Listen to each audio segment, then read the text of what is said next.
It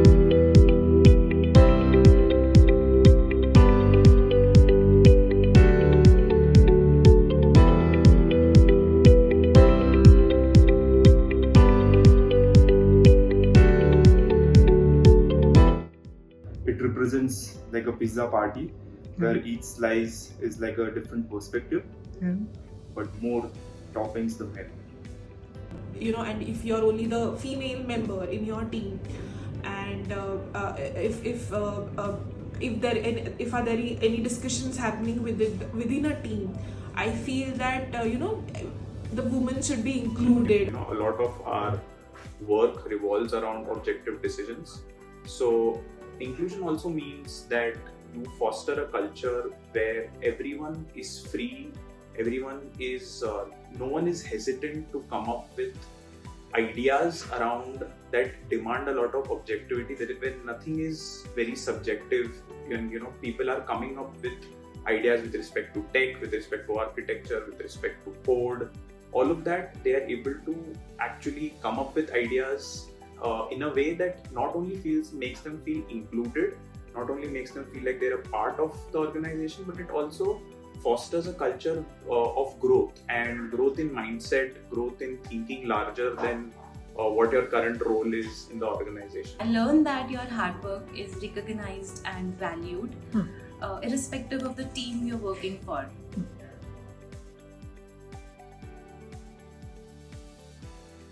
My advice is be true to yourself.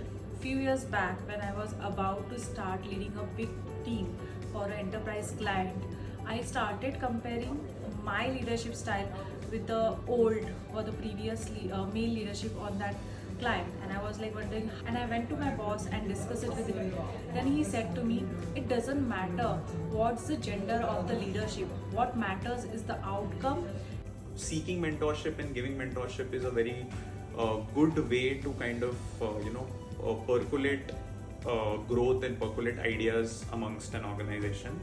Going out of your comfort zone, networking, talking to other people, meeting new people, not being hesitant to meet new people, and also at the same time communicating your ideas, your thought processes, learning what they are doing, learning what other engineers are doing or other leaders are doing. So networking and collaboration is very, very important, I feel. Very aggressively upskilling yourself. Very early on, I read this book from Sheryl Sandberg, which is Lean In. Yeah.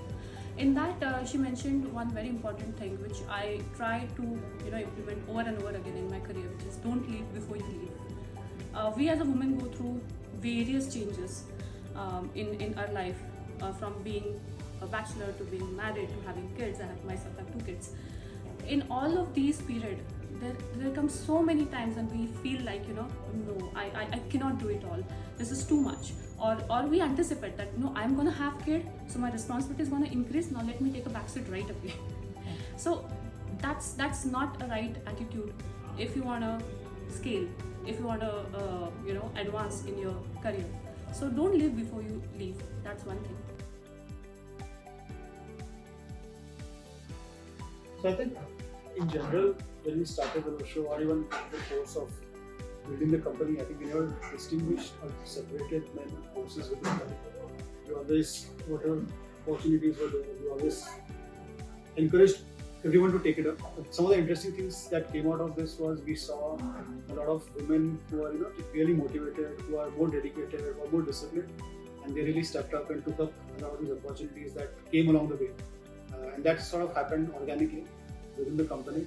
But we are also cognizant of the fact that women do face different challenges versus men, right? I mean, for example, it's hard, maybe it's difficult on a safety issue when women have to stay longer at work, or they do have to take breaks for maternity or marriage. So I think besides providing an environment where folks can work on complex problems or have, what we can say, the opportunities to grow, we also have to balance the fact that women need the support on the other side of things. And I think in Velotio we've tried to be inclusive in both aspects. Like even when folks have to take maternity breaks, or when they are ambitious but they have to take these breaks, we have provided that pathway where both can be achieved.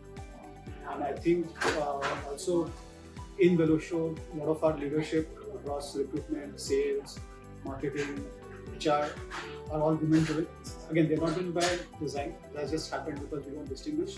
And we have seen that it has worked out well because there's a nice balance across engineering, HR, and all of these functions. And women have come out to be natural leaders.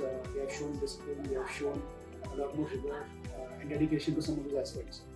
So I think that kind of sums up how we've been able to achieve or become a really good place to support it.